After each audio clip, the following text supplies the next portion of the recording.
Thanks so much, Jim, and thanks for finding that wonderful video. The TED Talk. And the TED Talk, both of those wonderful videos. So we're going to talk about oppression. Oppression is defined by the Oxford Dictionary in two ways. Number one, prolonged cruel or unjust treatment. And number two, feeling heavily burdened mentally or physically by troubles, adverse conditions, anxiety, etc. So I'm going to talk about external oppression, the first definition. Sandy's going to talk about internal oppression, the second definition. And we're going to link this, at least initially, to Passover, which we have just observed. Passover commemorates the liberation of the Jewish people from their oppression as slaves in the land of Egypt. But Passover is much broader than that. It focuses on all forms of oppression, both in the past and in the present, that all groups have suffered in all places. For example, in the United States, we have seen oppression of Native Americans, African Americans, Latinx Americans, Asian Americans, Muslim Americans, Jewish Americans, Catholic Americans, Mormons, Quakers, LGBT plus individuals, and a variety of other groups. In other countries, we have seen oppression, terrible oppression, of Ukrainians by Russian invaders, of Yemenis in Yemen, of Uyghurs in China, of Rohingyas in Myanmar, of Christians in some predominantly Muslim countries, of Muslims in some predominantly Christian or Hindu or Buddhist countries, and of LGBT plus individuals in so many countries, including our own. Wherever there's oppression, there are systematic efforts to cover up or distort that behavior. For example, currently Russian media only present the lies of the Putin government and censor any other news.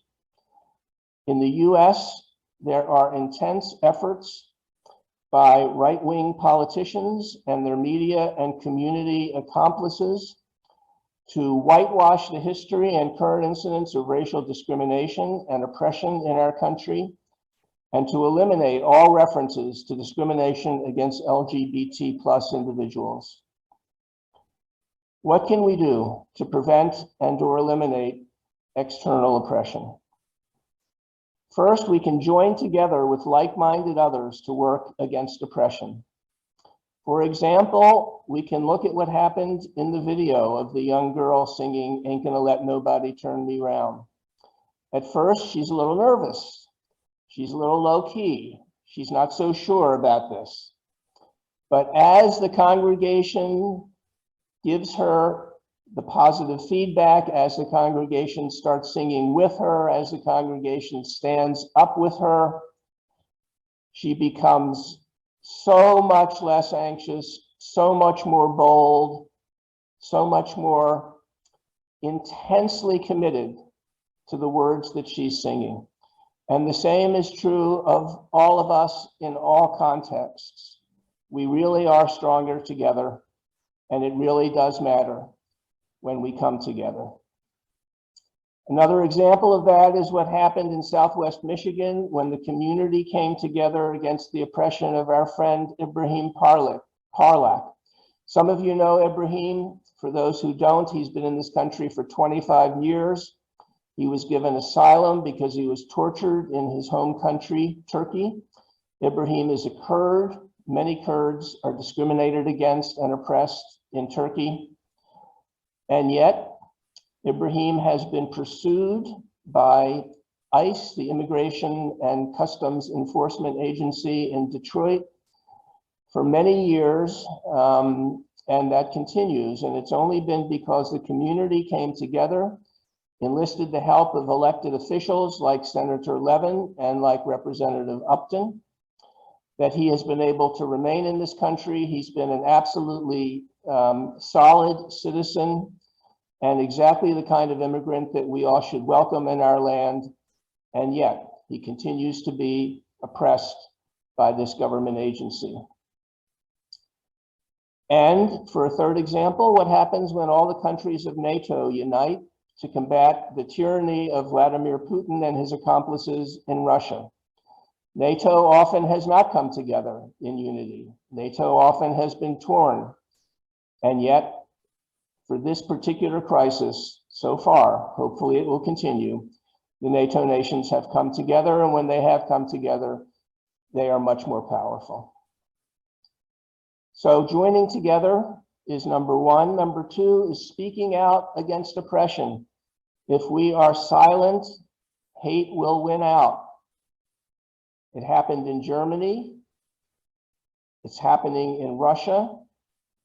It's happening in other countries around the world. And if we are not alert and willing to speak out, it can happen here. And there are signs of it happening here.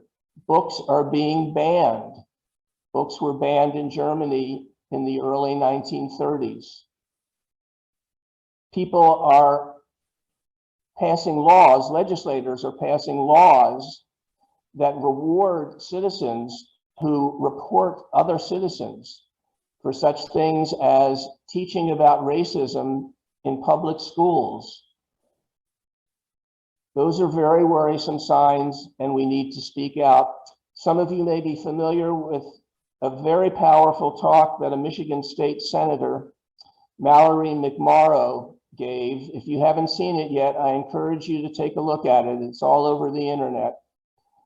Speaking out against the hate that is being brought to our teachers, to our school boards, for teaching children the truth about racial discrimination and discrimination toward LGBT plus folks. If we don't speak out against that hate, it will just continue and grow.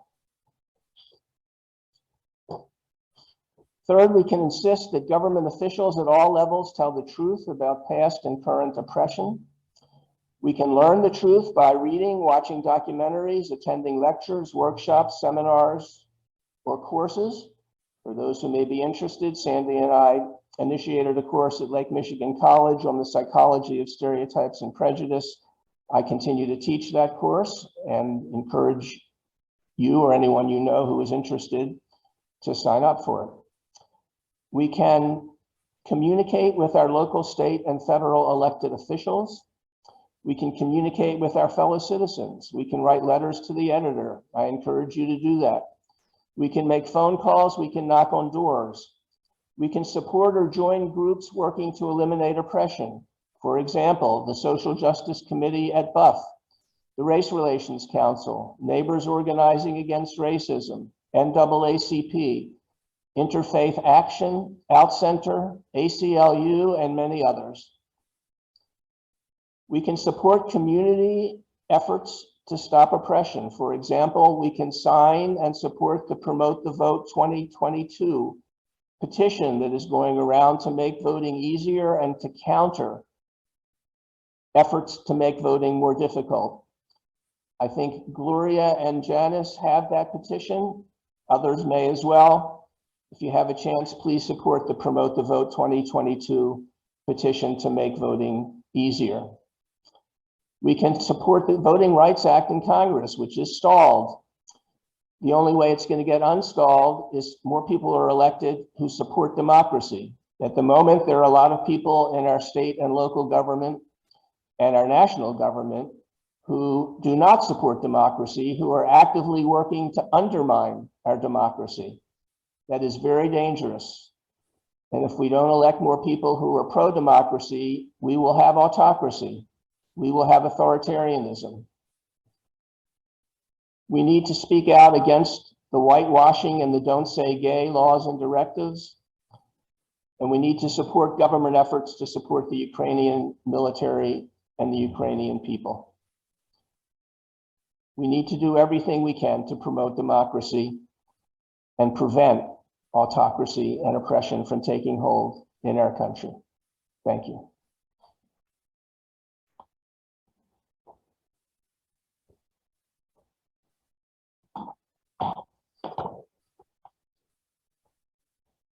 It was striking to me to hear Larry's definition of oppression when he's talking primarily about external oppression, that he describes it as prolonged, cruel, and unjust treatment. And certainly he reminded us of all of the examples of prolonged, cruel, and unjust treatment that we're seeing in the world around us today. But the other thing that struck me, since I volunteered to talk about internalized oppression, was that some of the most prolonged and cruelest and unfair treatment that I've experienced in my life as an individual and as a psychotherapist is that treatment that people impose on themselves. When I was going through an adult bat mitzvah class about 35 years ago, the humanistic rabbi that taught our class, a brilliant philosopher who had majored in psychology and theology, he took the Passover Seder to another place for me when he talked about tyranny not only across the world, but the tyranny that oppresses each and every one of us in one or another way in our life. Those oppressive forces that keep us from having peace of mind, that keep us from being all that we could be. And it heightened my awareness of that. So in my work with folks in psychotherapy, I was really aware of how our experiences are diminished or plagued by some of the forces that we don't seem to believe that we can control. So I was thinking about what are those forms of tyranny that impact us in such negative ways, and how can we shift how we feel about that so that we can be more of who we were meant to be, and we can live with both a sense of purpose but also peace of mind. I thought the most obvious tyranny that I've heard people that are talking honestly and openly and in an introspective way at a Seder have talked about, they've talked about the tyranny of addictions and how often people feel oppressed by the addiction that's come to rule their life, whether it's alcohol, other drugs, whether it's addiction to an experience like gambling or out of control spending, that people take flight into addictions. There is a genetic component to be sure, and we see addictions much more likely to happen in families where there's a pattern of addiction. But we're also a society where people are often overwhelmed by their feelings and run away, not for the pleasure in an addictive experience, that's a common misunderstanding, but people run away in order to numb themselves from feelings they just don't think they can handle, feelings that they don't want to feel. And so that's a tyranny, that's a form of oppression that we have to be mindful of if we're looking at the whole picture. There's also a tyranny of attitude, a tyranny of shame and guilt. The distinction that's often made in our field between shame and guilt. That guilt is often linked to what I've done, and shame is often linked to who I am. And that oppressive force can keep us from moving freely through the world. And where does that come from? Why are so many of us haunted with irrational guilt that stays with us long after the deed is done? Our shame that pervades all of the ways that we even think about ourselves or define ourselves. And then in my experience, people often develop that particular vulnerability during a childhood where there is trauma. Parents unfortunately carry their own wounds into parenting. And often a parent that was disciplined by shaming, by ridicule, by put downs, will automatically repeat some of those same behaviors so that the interaction between a parent and child that needs to be love-based becomes shame-based. If parents don't understand how toxic that is, then we pass that pain on from generation to generation. And shame wears us down, and guilt saps our energy, so we can't see how to move beyond that.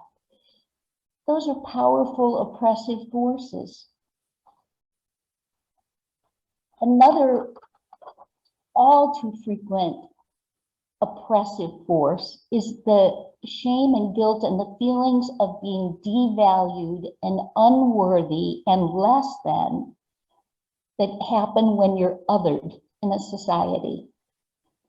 Most people have a fundamental yearning to belong, and all too often societies are plagued with biases and stereotypes and conscious and unconscious barriers for people to move freely and for people to feel their own worth. Les Brown, not the old band director, but the Black motivational speaker, tells stories about being a very young child in the foster care system and being shuttled around and being viewed as disposable and dispensable and probably of very little value, given the color of his skin, the socioeconomic context. And so he was put early on into all of these classes for children with developmental disabilities until he landed in the home of a foster mother who looked at that boy and saw all of the gifts that he had yet to show. And she championed that boy. And he had a life where he could thrive because she overrode the shame and gave him a sense of value. He could get out from under that oppression because he had a champion. And one of his lines is, "Don't let anybody ever define your reality. Find your own reality and get a champion that helps you lead the way." So I think that particular form of oppression, that I'm less because of the color of the skin, I'm less because of the person I love, I'm less because of the God I follow, that those are oppressive forces that have personal impact and take away from the quality of life. There's also the tyranny of self-doubt. And most of us, if we're honest, we can find some of that oppression operating in us. How many times do you find yourself hesitant to say something or do something for fear of criticism? That it's oppressive to live under self-doubt. It's oppressive to have a strong, harsh internal critic. One of the ways of thinking about things that Larry offered early on when we were studying together as therapists in our consultation group was the notion of an internal radio, that all of us have an internal radio. Those are the voices that we hear from time to time. And there are a lot of stations on that internal radio. And some of them are recorded broadcasts from people that believed in us and had good things to say and encouraged us. But other recordings are people that gave us very negative messages about who we were and what we were capable of. All too often we're in a habit, a bad psychological habit, of listening to the wrong radio station. And sometimes when we try to move forward and take action, we find those voices coming back to haunt us. There's also the oppression of people pleasing and the fear about asserting yourself. If you feel so vulnerable that having somebody be displeased with you feels incredibly threatening, you are not going to be willing to take anything that feels like a risk. It's too scary to have the possibility of encountering criticism. And so you hold back. If you somehow got the message that other people's ideas and feelings were more important than your own, then you're not serving yourself as you're busy serving others. You're neglecting the gift that you have. There's also the tyranny of cognitive distortions, that one of the theorists that's added an important voice, I think, through the years to the work we do with people in therapy is David Burns, a protege of Aaron Beck, who developed cognitive therapy. And the basic premise is our situation is not what makes us mad, sad, oppressed, or liberated. Our self-talk determines our feelings. Our feelings don't determine our self-talk. So it is what you say to yourself about what's going on that then is impactful. It's really important, I think, to have some insight into what the 10 most common cognitive distortions are. And they're detailed in such simple form in David Burns' classic book, Feeling Good, The New Mood Therapy. He tells us things like the trap of perfectionism and all or nothing thinking, how oppressive that is. How if in order to feel good about you, you have to always get it exactly right. That limits your possibilities so much, and it really creates a lot of times of feeling very sad when there is no reason to be caught up in that pain. I don't know anyone that I've recommended that book to, myself included, that hasn't found at least 2 or 3 cognitive distortions that are the bad psychological habits that have an oppressive, repressive impact on how we feel about our day-to-day life. And knowledge about that is liberating. That is a way toward moving more freely through the world.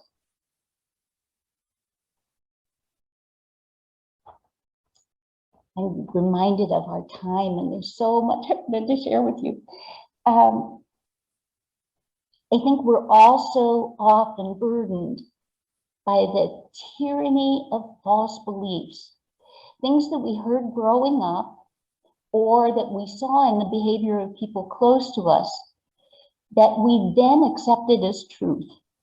Something like, when hard things are going on, you're going to be depressed. When hard things are going on, you're going to be anxious.